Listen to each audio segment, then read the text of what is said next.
तो नमस्कार, मैं हूं शीतला तिवारी। दोस्तों चलिए एक बार फिर जौनपुर के बारे में बात कर लेते हैं। 24 अक्टूबर को आदेश हो गया, यानी तहसीलदार ने कह दिया कि तत्काल प्रभाव से कब्जा हटाएं। यानी तत्काल प्रभाव से जो है बेदखली की जो कार्यवाही है वो होनी चाहिए। लेकिन मैं आपको बता दूं कि 24 से 4 दिन हो गए, 28 तारीख हो गए, अभी तक बुलडोजर नहीं चला।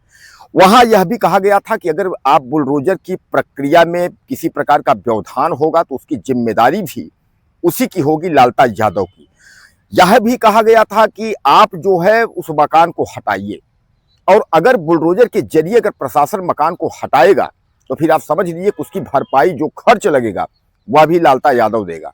लेकिन दोस्तों अभी आपको देख रहे हैं कि 4 दिन हो गए, कोई कार्यवाही जब नहीं हुई तो अनुराग यादव का जो परिवार है, अनुराग यादव के जो पिता हैं, वह अपने पत्नी बच्चों के सहित कलेक्टर ऑफिस पहुंच जाते हैं।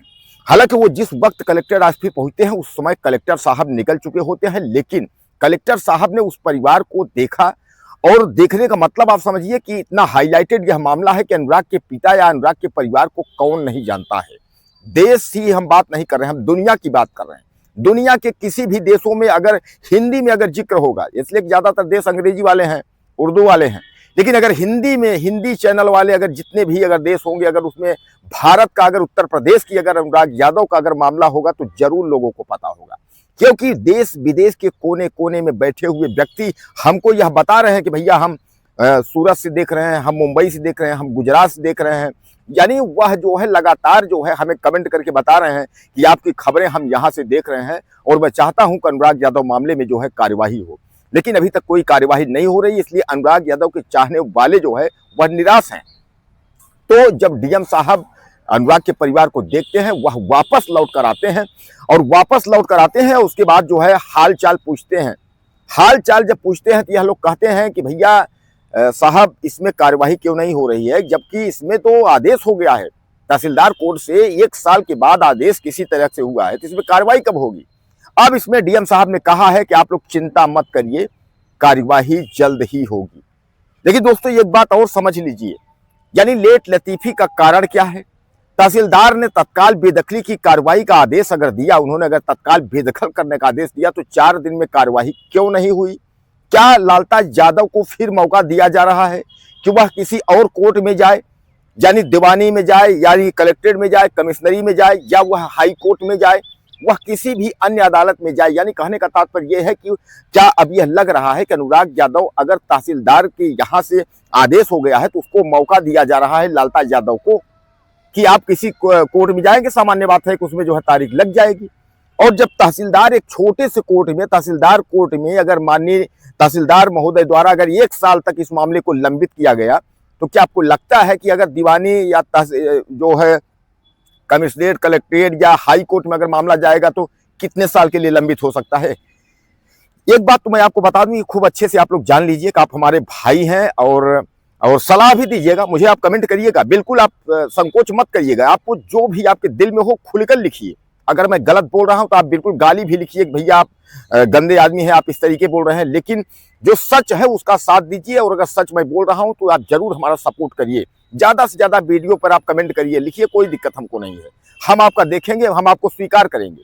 अगर मुझे लगता है कि हमने कहीं कोई गलती की है, उससे हम में निखार आएगा, और मैं उसमें कोशिश करूंगा कि अगर इस तरीके की गलती है तो मैं उसको सुधारने की कोशिश करूंगा। आपसे मैं लड़ाई नहीं करूंगा, लेकिन आप मेरे भाई हैं, मुझे सुधारने का काम आपका है, आप बताइएगा। दोस्तों जब भी जो है किसी कोर्ट या अदालत में अगर आप जाएंगे मुकदमेबाजी करने के लिए, अगर झूठा भी अगर वहां आरोप आप लगा देंगे तो उस आरोप को साबित करने में कम से कम जो है 4 से 5 साल, 10 साल, 15 साल लग जाएंगे। आपको याद होगा, ये कहानी आपको याद होगा। हाथी गायब हो गया था, और उसके बाद जो है अचानक जंगल में पुलिस पहुंच गई, और पुलिस ने कहा कि भैया हाथी गायब है। अब जब पुलिस को देखते हुए जंगल के जितने जानवर थे सब भागने लगे। अब उसमें जो है तमाम खरगोश भाग रहा है, बिल्ली भाग रही है, उसमें चूहा भाग रहा है। अब उसके बाद जो है चूहा भागता जा रहा है, सबको बोल रहा है भागो भागो, पुलिस आ गई। लोगों ने कहा भैया पुलिस आ गई, मामला क्या है, पुलिस क्यों आई है। चूहा बोलता है भागो भैया, पुलिस आई है कि हाथी गायब है। तो बोला कि अरे हाथी गायब है ना, तो आप क्यों भाग रहे हो। चूहा बोला नहीं, अगर पकड़ जाएंगे तो यह साबित करने में जो है कई साल लग जाएंगे कि हम चूहा हैं या हम हाथी हैं। तो कहने का तात्पर्य ये है कि अगर झूठा भी अगर मुकदमा आपने कर दिया तो आप समझ लीजिए 4 से 6 साल जो है आप निकल जाएंगे। और यही हुआ अनुराग यादव मसले में। 1 साल तक जो हुआ, तहसीलदार साहब ने जो भी कार्रवाइयां की, तो उधर आपके आप चले जाइए लेखपाल के पास, चले जाइए कानूनगो के पास, उनकी रिपोर्ट, उसके बाद जो है स्ट्राइक तारीख, इस तरीके से ऐसा कुछ नहीं है। अगर महोदय चाहते या सरकार चाहती इस तरीके का अगर कार्यवाही अगर इस तरीके का होना होता तो मुश्किल से 4 तारीख, 1-2 तारीख में रिपोर्ट लगती है, उसके बाद जो है डायरेक्ट आदेश हो जाता। जिस तरीके से अनुराग यादव की जब हत्या हुई थी तो तुरंत आकर के उसके बाद जो है बेदखली की, यानी जो है नोटिस चस्पा हो गई थी मकान गिराने की। और उसके बाद जो है आपको याद होगा सुप्रीम कोर्ट की जब गाइडलाइन का हवाला आया था तो लालता की पत्नी इंद्रावती जो है पहुंचती है, उसने जो है तहसीलदार महोदय के कोर्ट में उसने जो है एक रिपोर्ट लगाती है, आपत्ति लगाती है, और आपत्ति के तहत मुकदमा चलने लगता है। और आज तक जो है यह मुकदमा फाइनल नहीं हो पाया। अब जाकर के जो है 1 साल बाद, यानी दीपावली पर अनुराग यादव की हत्या हुई थी, दीपावली फिर आ गई, दीपावली पर अब 1 साल बाद जाकर के बेदखली का आदेश हुआ है।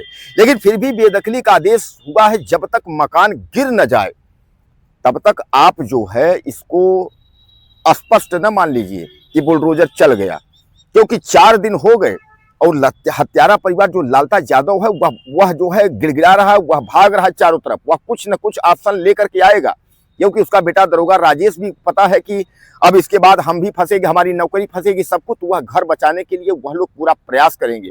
इसके बाद जो है वह फिर कुछ न कुछ जो है, ऐसे शांत बैठने वाले नहीं है वह लोग, क्योंकि जो अगर एक निरपराध एक बालक की हत्या कर सकता है वह कुछ भी कर सकता है, उसके लिए बहुत बड़ी बात नहीं है। तो आप यह ना मान के चलिए कि अब जो है अनुराग यादव मसले में बुलडोजर चल जाएगा। बुलडोजर जिस दिन चल जाएगा उस दिन जो है हमें और आपको, यानी समस्त मीडिया भाइयों को, समस्त प्रशासनिक लोगों को, समस्त अनुराग के चाहने वालों को यह तसल्ली हो जाएगी कि बुलडोजर चल गया, और काफी खुशी होगी कि बुलडोजर चल गया। यानी कहने का तात्पर्य यह है कि अब जो है आपको सपोर्ट करना है, साथ देना है। अगर 1 साल में जो है अगर इतना बड़ा आदेश आ सकता है तो अनुराग यादव का परिवार जो है साथ में है। वह कह रहा है कि देर आए दुरुस्त आए, हो सकता है कि देर हुआ, लेकिन शायद न्यायपालिका पे अभी भी भरोसा है। भरोसा परिवार का टूटा नहीं है और भरोसा टूटना भी नहीं चाहिए। हम सबका किसी का भरोसा नहीं टूटा है। और शायद यह है कि बुलडोजर जो है 2-4 दिन में अगर चल जाता है तो ठीक है, क्योंकि कोई नई चिट्ठी ला करके लालता यादव पटक दे और तारीखें लग जाए, फिर जो है उसमें उल्टा सीधा जो है लसलंगा जो है एक और जो है लग जाए, तो उससे पहले बुलडोजर की अगर प्रक्रिया हो जाती है तो ईश्वर ही मालिक है। दोस्तों क्या लगता है आपको इस मामले में? मुझे आप ज़्यादा से ज़्यादा आप जो है लिखिएगा। हालांकि कलेक्टर साहब ने आश्वासन दिया है कि आप लोग चिंता मत करिए, बहुत जल्द जो है बुलडोजर चलेगा, बुलडोजर हम चलाएंगे, उसमें कार्रवाई हम करेंगे, चिंता मत करिए। आपको याद होगा इसके पहले भी कलेक्टर साहब घर जाकर उन्होंने कहा था सब कुछ करेंगे, सब ठीक है। उसके 1 साल बाद फिर कलेक्टर साहब ने कहा है कि बहुत जल्द बुलडोजर चला देंगे। तो अपनी राय मुझे आप ज़्यादा से ज़्यादा दीजिएगा और जरूर लिखिएगा आप कहाँ से देख रहे हैं, यह आप न भूलिएगा। हम अपने सारे भाइयों की कमेंट पढ़ते हैं, हमारा भाई कौन कहाँ से लिख रहा है, कौन कहाँ से हमारा वीडियो देख रहा है, तो उसको मैं कोशिश करता हूँ कि हालांकि जिसको रिप्लाई लायक है, अगर जो कुछ पूछते हैं तो मेरे को रिप्लाई भी देता हूँ, लेकिन मैं सब भाइयों के कमेंट में देखता हूँ। आप ज़्यादा से ज़्यादा कमेंट करिएगा, अपने नाम और अपना एड्रेस जहाँ से हैं आप, और कोई अगर आपको प्रॉब्लम या दिक्कत कुछ है तो आप मुझे संपर्क करिएगा, मुझे आप कमेंट करिएगा और मैं जरूर कोशिश करूंगा कि मैं आपकी वीडियो बना करके, और जिस तरह अनुराग यादव मसले में मैं वीडियो चलाया हूं उसी तरह जब तक आप में कार्रवाई नहीं हो जाती तब तक वीडियो चलाऊंगा। नमस्कार।